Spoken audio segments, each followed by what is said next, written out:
شکریہ ادا کوم چې دلته رالو بیا خپل قوم چې کوم زمونږ د پی کې 5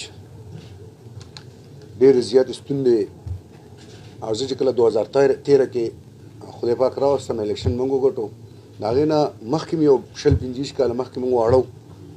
موږ ته به یاد شو چې کله به هم بازار ته به خلک راووتو ټیمې ته به رالو وي اوبه نشته د اوبو پرابلمز دی بلکې ټوله دنیا ته پته تاسو ته هم پته زما صافیان صاحبان به کې د منګورې د ښار ناست دي او بلکې داسې چل به جوړ و چې ما ته ډېر زیات په افسوس دا خبره کومه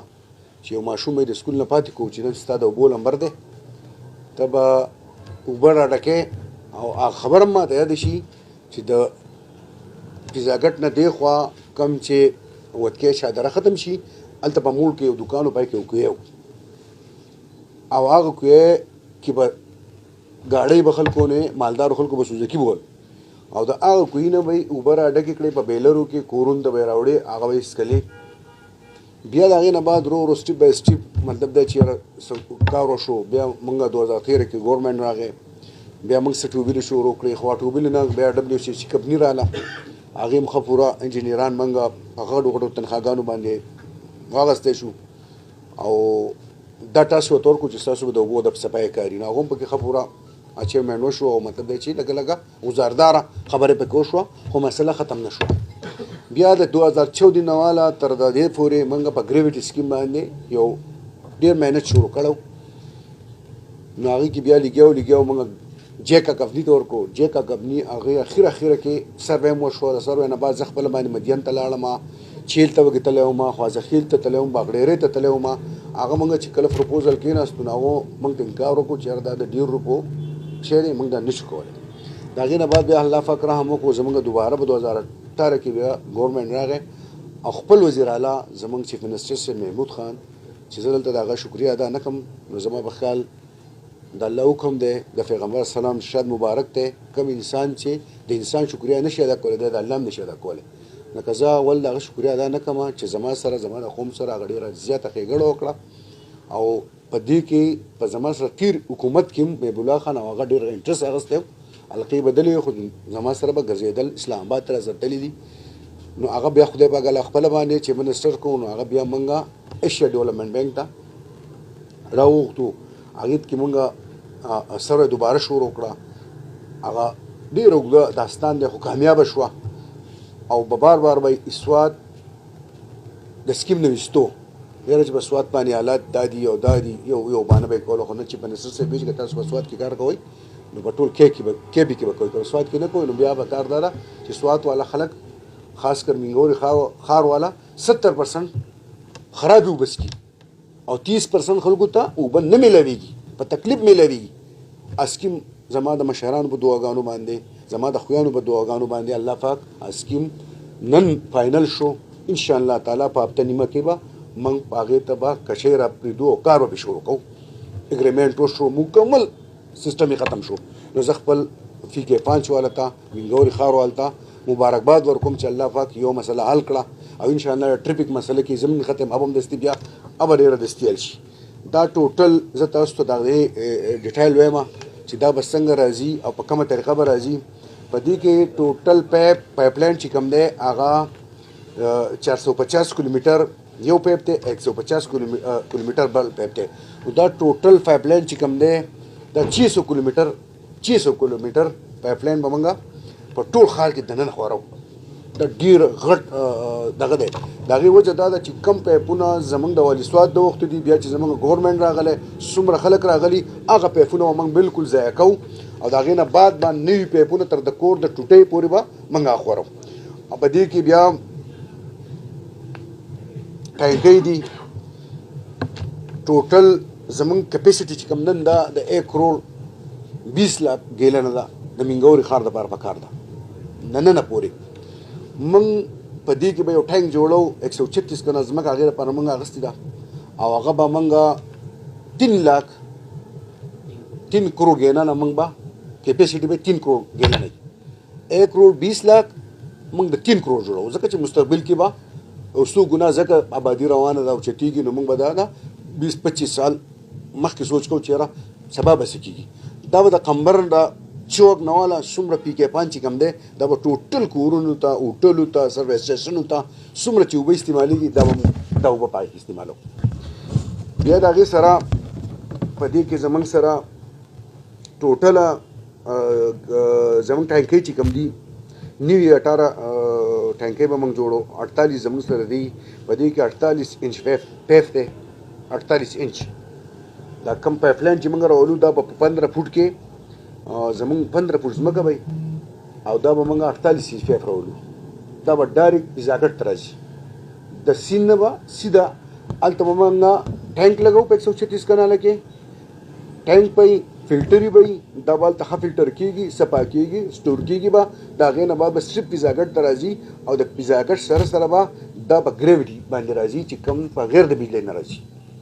او د بغیر د بجلۍ نه به دا ټولې ښار ته دا اوبه سپلای کېږي. نو دا زما په ښه د بجلۍ بل به چک شي. ډېر دا به پکې نه چې یاره بجلي نشته، د بجلۍ بحران دی. ګرمۍ کې ډېر غټ پرابلم ځي، سړي کله کویایي بجلي نه هغه ته مسله وي، ټوبلي کې مسله وي. نو هغه شی به د خدای پاک کټ کړي. 48 انچ پیپ شو، 136 کنال هغه ځمکه شوه. په دې کې بیا کم پلانټ چې دی موږ هغه لګوو، په هغې باندې څه کم 6 ارب روپۍ خرچه راځي. په پلانټ باندې کم چې صفایي والا دی او په زموږ ګریویټي سکیم باندې 20 ارب روپۍ به خرچه راځي. نو دا ټوټل 26 ارب روپۍ صرف او صرف په دې واټر سپلایي په دې صفایي باندې په دې باندې ټوټل اخراجات راځي. 26 ارب روپۍ. په دې کې زموږ سره موجوده د ننه پورې کم کنیکشن چې موجود دي 28,000 کنیکشن دي. د ننه پورې چې کم موجود دي په دې کې موږ 55,000 کنیکشن اچولي. 55,000 کنیکشن موږ ځکه اچولي دي چې یاره سړي ته تکلیف دی، غټ کور دی،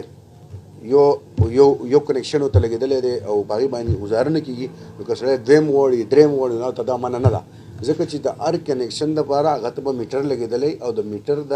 یونټ په پیسو باندې په روپو به هم نه، ځکه چې دا اوبه د دې دپاره موږ وایو چې دا څوک نه ضایع کوي. اوبه ډېر غټ نعمت دی. د اوبو باره کې به زه خبر وکړم چې موږ مسلمانان یو. حضرت محمد صلی الله علیه وسلم ارشاد مبارک دی په کم ځای کې چې اوبه نه وي، دا مسله زه خپل ټول قوم ته یم، په کم ځای کې چې اوبه نه وي او یو انسان بل انسان له اوبه ورکړي دا داسې دومره غټ ثواب دی چې لکه مړی چې جمدی کو. بیا چې په کم ځای کې اوبه وي او یو انسان ولګېد بل انسان له اوبه ورکوي نو 12 غلامان د عربو آزاد کړل، دله الله دومره غټ اجر ورکوي. بیا بل ځای کې ارشاد مبارک دی چې تاسو به خپلو مور پلار په مخ کې اوف نه کوئ، خو که تاسو چېرته اوبه غواړئ نو د خپلې مور نه یې غواړئ، ځکه چې د اوبو دومره اجر دی چې د هغې څه سوچ او سړی نه لري. او چې دنیا یي انساني اوبه به چې اوبه نه انسانان به نه د سا خاوندان به نه. بیا الله په قرآن کې وایي چې کله موسی علیه السلام پسې خپل قوم راغی د اوبو پرابلمز ورته د اوبو مسله ورته نو موسی علیه السلام راووتو همسا ورسره وه. روایت کې راځي چې یو غر ته یې راواغسته، یو طرف یې و بل طرف یې و بل طرف ته 4 ځایه هغه و نو 12 چینې ورته روانې شوې،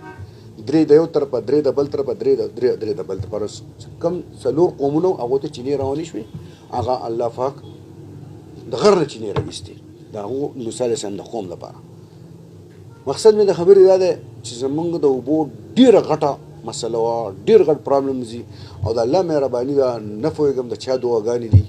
او د الله خصوصي رحم کرم دی زما د مور، زما د مشرانو، زما د ینګ کسانو. لکه د هغې وجه دا ده وایي دعا هغه دعا ده چې ته د بل نه د زړه نه والې او هغه دعا به تا دی چې ته په غیر لالچه د انسان سره ښېګړه وکړې چې ستا دې په ریټرن کې لالچ نه وي. ځکه چې زما د یو انسان نه لالچ چې دا سره ښه کومه پرې پوه دی چې دا ښه زما سره دې دپاره کوي چې سبا زما سره دا چل کوي. نو زه دا زما ایمان دی، الحمدلله د مسلمان په کور کې پیدا شیم، الله پاک د نش نه شته کړم. نو زه الله ته یم چې خدای زما د لاسه، زما د جبې نه، زما د بدن نه، زما د اودې نه، زما د دې کرسۍ نه خدای پاکه دې قوم ته ښې ښې پیدې ورسوي. هلته یم زما دعا. نو دا زما دعا الله پاک قبوله کړې ده او ښې ښې پیدې د اوبو دا خبره ده. انشاءالله زه به دوباره بیا خپل پریس کانفرنس کوم چې څومره ډیولپمنټ موږ کړي، څومره مطلب په هیلث کې موږ کړي، په ایجوکیشن کې موږ کړي. دا ما صرف او صرف دا خبره ده ګریډ سکیم دپاره دی نو ځکه د ګریویټي سکیم خبره وکوم بیا به زه هغه مشترکه څومره ډیولپمنټ دی ان شاء الله تعالی تاسو ته به یو فیر بیا کړه او ریکوست ورته کوم راځئ به او هغه به ستاسو سره زه پریس کانفرنس کې ریس په پریس کلب کې وکړم او ټوټل ډیټیل به زه تا ته د لسو کالو ویم چې کوم زموږ 9 کال پوره شو لسم روان دی او ان شاء الله تعالی لاک لاک شکر دی ځکه چې د انسان د ګنټې پته نه لګي چې ګنټه بعد زما ژوند دلته شته که نشته او تر ننه پورې زه دومره مطمئن یم چې خدای پاک زما د الله څخه زما د ژبې نه زما د بدن نه انسان ته تکلیف نه یې رسولی ښېګړه یې رسولي ده ان شاء الله زما د الله نه امید دی تاسو مشر عمران خان وایي چې موږ اسلامیان ټیکنیکو دی اخته کې نو دا به څنګه ممکن چې تاسو دا پروژیکټ په بیا شروع کړئ شئ او بل دا چې تیر ورځ دغه امیر مقام دا ویلي چې کلام ما څه پروژیکټ اردو د روډ نو چې کله اردو قوت راغله هغه تاسو د مسؤلیت په بیا په خطر کې دي دا تاسو زبردست کوېسچن دی وکړو او دا کوز زموږ د ریزې نه پاسو او عمران خان اعلان کړی چې یاره موږ نه یې اورېدلی چې اسمبلی تعدیل دي خبره ختم ده ځای کورون ته او دا به هم شروع کېږي ځکه چې په دې کې د چا کار شته دی نو دا اګریمنټ وشو او خدای پاک بیا د مبارکباد در کوم اګریمنټ وشو دا پریس کانفرنس ځکه کوم چې اګریمنټ نه وشي په هغه ټایم کې خبره په شک کې وه اوس دا داسې یو څوک نشته چې هغه موږ هغه مطلب دی چې دا کینسل کړي غواړي دا به سټاټي که موږ یو که نه دا به سټاټي